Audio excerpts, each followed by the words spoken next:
का ये सखी बोला आजकल बड़ी दुबराइल जात हो का कही ऐसा नहीं मन से धूप आ गई सखी काहे हो का भाई सुना अरे रात से जिया अरे रात से जिया पे गईले हमसे जीत पिया आके सिला जीत पिया ना से जिया पे गईले हमसे जीत पिया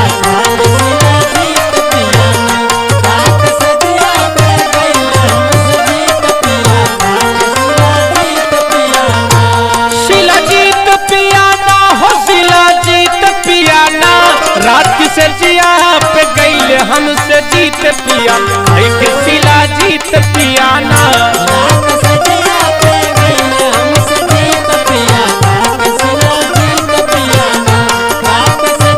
पे गईले हमसे जीत पिया एक सिला जीत पिया ना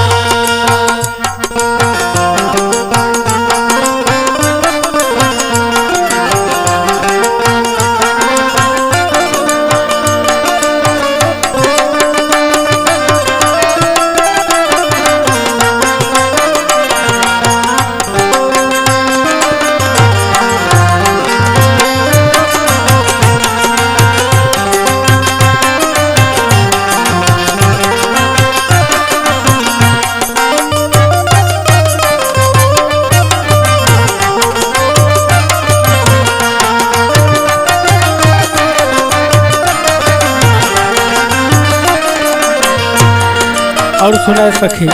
सुनावा ऐसा बात हो कमर हमरो कमजोर झटका मार बड़ी जोर झटका मार बड़ी जोर झटका मार बड़ी जोर झटका मार बड़ी जोर झटका मार बड़ी जोर और कमर हमरो कमजोर झटका मार बड़ी जोर झटका मार बड़ी जोर झटका मार बड़ी जोर झटका मार बड़ी जोर झटका मार बड़ी जोर हर काम करे हमरा साथे अनरीत पिया के सिला जीत पिया ना काम करे हमरा साथे अनरीत पिया के सिला जीत पिया ना काम करे हमरा साथे अनरीत पिया के सिला जीत पिया ना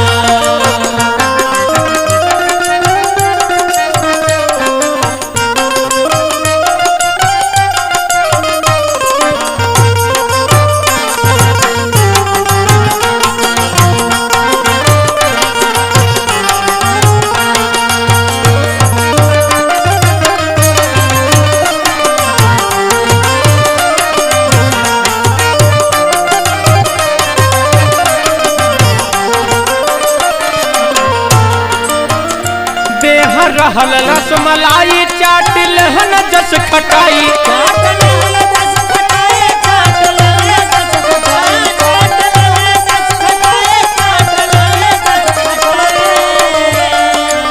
और देह रहल रसमलाई चाट लहन जस खटाई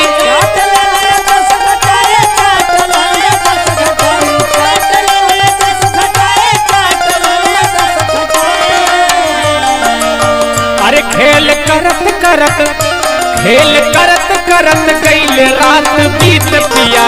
के सिला जीत पिया ना खेल करत करत गईले रात बीत पिया के सिला जीत पिया ना खेल करत करत गईले रात बीत पिया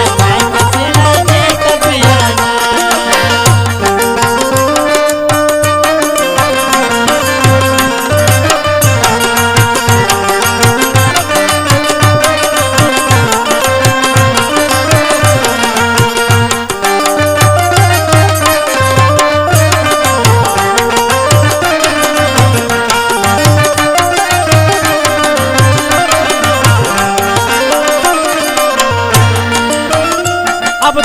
होई गवा भोर दर्द करे पोर पोर दर्द करे पोर पोर दर्द करे पोर पोर दर्द करे पोर पोर दर्द करे पोर पोर। और अब तो होई गवा भोर दर्द करे पोर पोर दर्द करे पोर पोर दर्द करे पोर पोर दर्द करे पोर पोर दर्द करे पोर पोर। अरे मधुकर सैया हो अरे मधुकर सैया मिलल मन कै मीत पिया अकसिला जी